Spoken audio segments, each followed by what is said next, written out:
Ayan.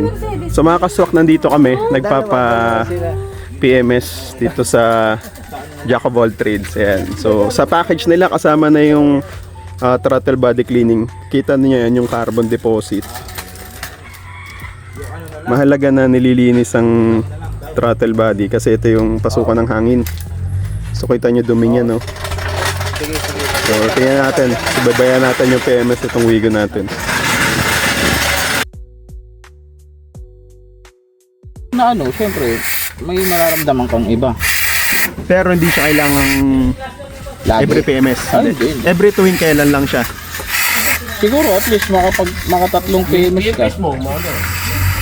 Every 3 PMS. Sabay mo na. Sabay lang yung malinisan ko. Ano kasi. Ayan. So ano yan? Carb cleaner. Air cleaner. Carb cleaner yung kanilang panlinis para matanggal. Ayan, tanggal ka agad yung carbon eh. Oh. Pinupunasan yan or hayaan lang mag-dry out? Punasan din naman yun. Punasan din. Natatakpan na siya ng carbon. Oo nga. So dapat may clearance yan. Para makakahinga Para na. masabi mo Saka makakahinga siya ng maayos. Oo. Hindi